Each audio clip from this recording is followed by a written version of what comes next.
What's up, general public? I'm Joshua Wynn Gibson and welcome to the show. Today, as always, I'm going to open a case that's handed to me to read and educate you on how escrow fraud and real estate fraud transactions may happen in the wild, so you can be aware.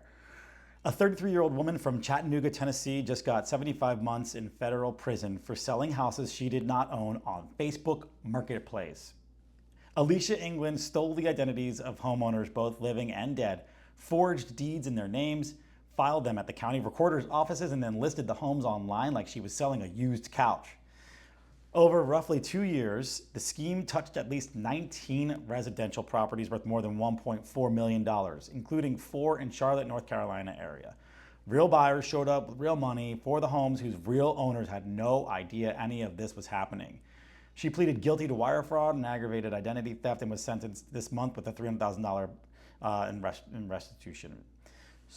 Here's how she did it. Step 1, pick the right houses. She targeted properties whose owners were absent or deceased. Step 2, became the owner on paper, stole the owner's personal information, living and dead, built fake identification, and opened up bank accounts in their names. Step 3, she forged the deed. She faked notary signatures on deed documents and filed them with the county recorder. Here's the whole recorders are ministerial.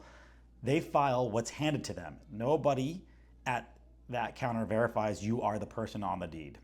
Step 4, sell where nobody checks. Facebook Marketplace has no MLS, no listing agent, no title company standing in the doorway. Below market price, motivated seller, cash buyers. Step 5, get paid. Buyer sent money to accounts opened in the real owner's name, so even a careful buyer checking the payee saw nothing wrong. Well, that buyer was not so careful. If it's too good to be true, it probably is. So you're selling below market rate. You're buying a home off of Facebook Marketplace, which is absurd. I can't even believe that this is happening, but I'm gonna check that out after we're done recording this.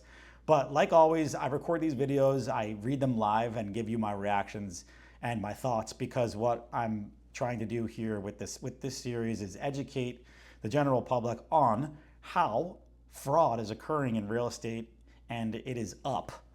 From 2024 to 2025, it's up like 50%. It was like 170 million in fraud in 2024, and then 2025, it went up to over 250 million fraudulent cases. Just like this is $1.5 million worth of fraudulent sales. And one simple mechanism that a buyer, or not the seller, but in this case, any buyers could have done with this is that if they would have been going through an escrow company, more than likely this would have never happened, right? So the chances are way less if you're going through escrow, if this is for sale by owner, right? So it kind of feels like it's a for sale by owner. So that is a little bit more difficult to pick up, especially with all of this forgery and fake documents that this individual created. So definitely something to be aware of. And also just, I think another very simple solution is, here's another way to fix this, is that every one of these passed through the county recorder's counter where no one is required to verify identity. So the fix starts with the free deed alert, property fraud alert programs most counties now offer, which notify the real owner the moment any document is filed against their parcel. On the buying side, a house sold off platform with no title company, no search, and a seller who won't meet in person or on video is not a bargain, it's a pattern.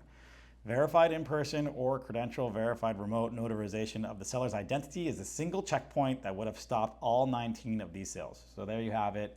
Beware, this happens every single day.